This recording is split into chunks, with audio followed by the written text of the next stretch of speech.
Just enjoying my coffee on my own property. We're calling the cops!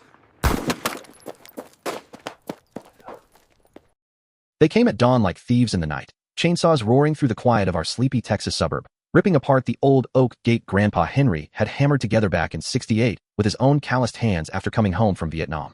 I was still in my pajamas, coffee mug forgotten on the counter, staring out the window as wood chips flew everywhere, my heart sinking because this wasn't just some mix-up. This felt personal, like they were erasing a piece of our family's soul right there on the curb. And as I stepped out onto the porch, yelling over the noise, I had no idea this petty fence fight would unravel a web of greed, lies, and corporate bullying that nearly tore our whole neighborhood apart. You see, I'm Alex Thompson, 30 years old now, teaching U.S. history at the local high school. Ironic, right? Spending my days lecturing kids about civil rights and due process, only to watch it all get chainsawed in my own front yard. We live on this modest plot in Willow Creek, land my great-grandpa bought in the '50s, passed down through tough times and good ones, with that gate standing as a quiet sentinel through it all: storms, barbecues, even the day I lost my dad to cancer when I was 12. Grandpa Henry, he's 85, sharp as a tack, but moves a little slower these days. A Vietnam vet who doesn't talk much about Khe Sanh, but carries those scars in his steady gaze. That morning, the sun barely up, these three guys in crisp polo shirts labeled Community Watch Patrol were going at it like they owned the place, one wielding the chainsaw, another with a clipboard snapping orders, and the youngest, this kid named Tyler with a camera strapped to his chest, filming the whole thing like it was primetime TV.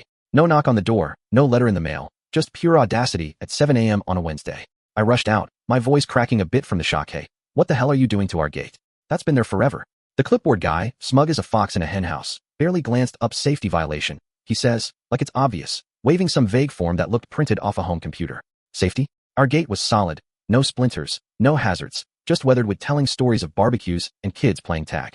I demanded paperwork, permits, anything real. Where's the notice, the hearing? He laughed, actually laughed, saying we don't need that for urgent threats to the community. Aesthetic? Aesthetic? This from a guy whose shirt looked like it came from a discount bin. My blood boiled. I am thinking, who are these clowns? Hired goons pretending to be authority? Deep down, it hit me harder than anger. It felt like violation, like they were stripping away our autonomy, piece by piece. And for what? I glanced back at the house, wondering if Grandpa was awake yet. His morning routine: sacred coffee black, newspaper unfolded, reflecting on a life where he fought for freedoms these guys were trampling. As the chainsaw bit deeper, the gate groaning under the assault, I felt that knot in my stomach tighten. This wasn't random. Our neighborhood had been whispering about the local HOA getting aggressive lately, fining folks for overgrown lawns or unpainted mailboxes. But this was escalation, fueled maybe by some power trip from the board, or worse, something hidden. The kid Tyler with the camera smirked, zooming in like he was capturing gold for his social feed, probably dreaming of viral fame at our expense. I shouted again, show me your license. Are you even bonded? Clipboard man rolled his eyes. We reinforcing community standards. No time for red tape. Red tape? That's the law, buddy. The same due process I teach my students about every day. The absurdity gnawed at me. Here I was, a guy who grades essays on the Bill of Rights, watching property rights get shredded live. And then the gate fell crash with a sound that echoed like a gunshot through Willow Creek. 40 years of craftsmanship gone in minutes, leaving me standing there, fists clenched, grief mixing with fury because that gate wasn't just wood. It was Grandpa's pride, a marker of survival. That's when Grandpa Henry appeared on the porch, his flannel shirt untucked, coffee in hand, eyes narrowing at the scene like he was back in the jungle assessing threats. He didn't yell, didn't panic, just set his mug down with deliberate calm, turned toward the shed, and I heard that familiar scrape of metal on concrete, my pulse quickening because I knew what was coming. Out he came, dragging his old belt-fed M60, the one he'd legally kept as a war relic, tripod and all, ammunition belt draped like a silent warning. The patrol guys froze, the chainsaw sputtered out, Tyler's camera hand shook, and Grandpa set it up right there on the porch table, sunlight catching the barrel, settling into his chair like it was any other morning. Just enjoying my coffee on my own property, he said quietly, sipping slow, his voice carrying that gravelly authority from years of command under fire. The power flipped in an instant. These bullies, who moments ago acted like kings, now looked like scared kids caught raiding the cookie jar. Clipboard man stammered about calling the cops for threats, but Grandpa just nodded, looking forward to real authorities showing up. Son. They backed off fast, tossing tools into their unmarked truck, peeling out with tires squealing, but not before Tyler's camera caught it all, and our neighbor Mrs. Ellis across the street, bless her nosy heart, had her phone out filming too. By noon, that footage was everywhere, social media blowing up, comments splitting like a partisan debate, half calling Grandpa a hero defending his turf, the other half screaming about a crazy old man with a machine gun. My inbox flooded reporters, trolls, supporters, and I sat there scrolling, chest tight, wondering if we'd poked a bear. Deep down, it stirred something in me. Teaching history, I talk about standing up to tyranny, but living it? That fear mixed with resolve changed me, made me question how far we'd go to protect what's ours. As the video went viral, hundreds of thousands of views in hours, I dove into research, printing HOA bylaws, state laws on property enforcement, My history teacher brain kicking into gear because knowledge felt like armor against their chaos. No violation on record. Number 30-day notice. Nothing. This community watch patrol wasn't even registered, just a facade. And digging deeper, I hit pay dirt. Summit Builders, a big developer eyeing our street for a massive condo project, needing to widen the road right through our gate spot. It clicked. Their permits showed our fence marked as an obstacle, and whispers from neighbors revealed similar hits.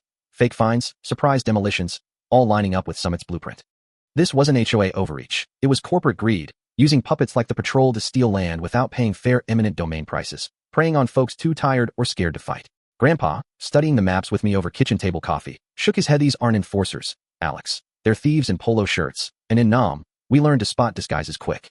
The motive burned clear now. Laura Simmons, the HOA president with her manicured nails and power suits, had ties to Summit board minutes I unearthed showed donations, favors exchanged, and her grudge. Maybe it stemmed from Grandpa turning down her beautification committee years back, or jealousy over our independent streak in a neighborhood she ruled like a fiefdom. Personal, Laura saw us as holdouts blocking her vision of a polished suburb, her ego wrapped in control, while Summit dangled profits. We weren't alone, Mrs. Ellis shared her story of a violation on her shed, timed suspiciously with the developer's route. I started an online group, Willow Creek Watch, collecting tales. Dozens poured in, families bullied into compliance, some even moving out from the stress. It built a fire in me. This wasn't just our fight, it was the community's, against manipulators who twisted rules for gain. Tension mounted when Laura showed up days later, not with chainsaws but suits do stern guys flanking her, briefcase in hand, striding up our drive like conquerors. Mr. Thompson, she purred, voice dripping fake politeness. We need to discuss surrendering that illegal firearm you brandish at. It's a community hazard. Illegal? Grandpa's M60 was VA documented, a relic never fired since Nam, staying on private soil. I fired back. Show the warrant. Laura, where's your badge?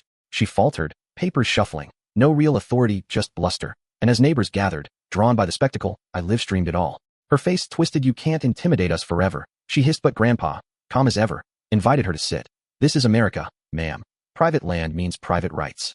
She stormed off empty-handed, but her glare promised payback, that mix of humiliation and rage fueling her next move.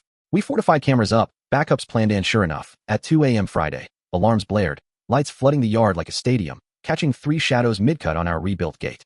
I grabbed my phone, streaming live surprise, you're on camera, folks, as they froze, tools gleaming, battery saws, picks, pros now, not amateurs. Grandpa stepped out, flag in one hand, M60 visible behind. Gentlemen, that's felony trespass at dark 30 on sovereign ground. The lead guy cursed. Watch your mouth, Grandpa barked. Americans are tuning in, kids included. Viewers surged, thousands witnessing corporate vandalism unfold, comments raging about land grabs. Tyler, the kid from before, broke ranks. Laura, this is wrong, he muttered in as they fled, leaving gear behind. Sirens wailed, deputies arriving to cuff the stragglers. The fallout? Our community rally turned courtroom, 200 folks in our yard, microphones hot. As an insider, HOA member played tapes. Laura scheming with Summit execs. These retirees won't fight lawyers, she sneered, contempt raw. Gasps rippled. The DA stepped in. RICO violations, federal time. Laura pleaded guilty, coughing up restitution. Summit crumbled under indictments. Execs facing decades for fraud rooted in greed over community welfare. We rebuilt stronger, neighbors pitching in, a sign proclaiming liberty stands here. And Tyler? He turned state's witness, found honest work, thanking Grandpa for the wake-up. But here's where it lingers. Was Grandpa's M60 overkill, a relic scaring off bullies, or a necessary stand in a world where words fail? Did we escalate too far, or was it the only way to expose the rot? I replay it all, the fear, the triumph, wondering if justice always demands such drama. If this hits home, drop a comment. What would you do facing fake authority chainsawing your legacy? Share your take on rights versus rules, or HOA horrors you've survived. Let's debate, because stories like this remind us freedom's fragile, but together, we hold the line. Hit like if you're with us, subscribe for more real talk tales, and stay vigilant out there. Your yard might be next.